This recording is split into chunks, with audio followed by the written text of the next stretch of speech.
प्रभु का महिमा हो प्रत्येक नमस्कार। आशा करुच्ची प्रत्येक दर्शक मैंने बहुत भलरे थे। तेबे आमर जो ख्रीष्ट खबर चैनल तरफ आपको स्वागत करुछु, अभिनंदन जनाऊछु। जहाँ रही खबर कौन अटे पुणी पछपट देखुं स्क्रीन पछपट देखुं आपण माने जे ओडिशा ख्रीष्ट मातृ मंडली घुमिगुड़ा अंचल एक सभा हेबाक जाउछि। से अंचल रे जहाँ कि जेके रायगड़ा जिला रायगड़ा अंचल रे हेबाक जाउछि। तेणु एक मुहूर्त सुमुहूर्त आसी पहुंची। से सुमुहूर्त रे आपण माने से अनुग्रह संवाद पाइबा पाए स्थानीय मंडली अर्थात बंधुगा बीआईसी मंडली अनुरोध करिसंती। तेणु मु आशा करुच्ची यही 37तम वार्षिक प्रार्थना सभारे आपण माने संपूर्ण बहुमूल्य योगदान दे प्रभुर आनंद सभागिता हुंतु।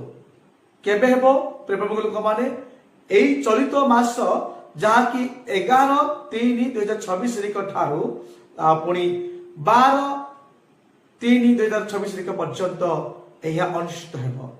एतिरे वक्ता किए अटंती प्रभु मानव धन्यवाद। एतिरे वक्ता अटंती बिशप जितुरी मा आज्ञा अटंती। तेणु ताको मुखर वाक्य शुणा प्रसंग दिया जाइछि जहाँ कि एवरी 3 और 14 पद को नहीं से चर्चा करेंगे, आलोचना करेंगे। तेणु अति सुंदर प्रसंगटी रही। आशा करुच्ची संपूर्ण आप मनोयोगी हेबे। पुणी बंधुगांव मंडली बीआईसी मंडली नेतृवृंद माने किए किए अच्छी रेवरेंड प्रदीप कुमार पाल चेयरपर्सन भाव दायित्व दि जाइए। पुणी ताकर सहकर्मी जनरल सेक्रेटरी रेवरेंड प्रकाश विश्वाल अटंती। तो निश्चित भाव में सहित भाइस चेयरमैन भाव अच्छा रेव जोथाम बाउरी अटंती। तेणु एमान को दायित्व दि जाइए।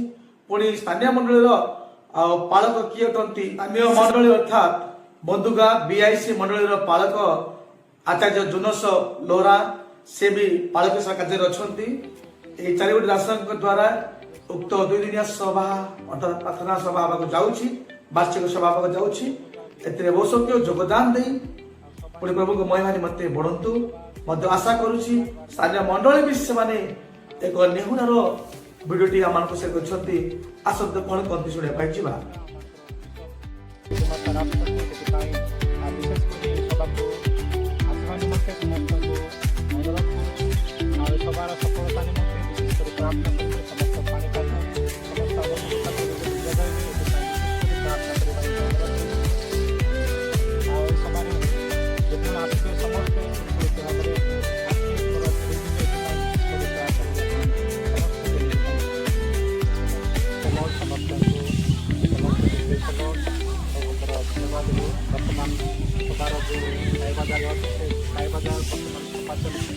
शेष पर्यायर पहुंचे 2011 समस्त कार्य जारी रही। जगह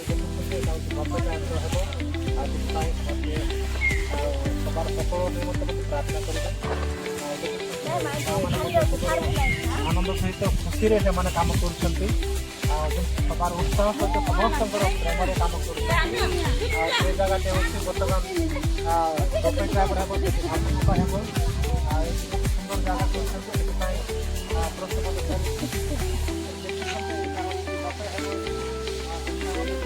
ध्यान देकी बांटला बेलू गपे टाइप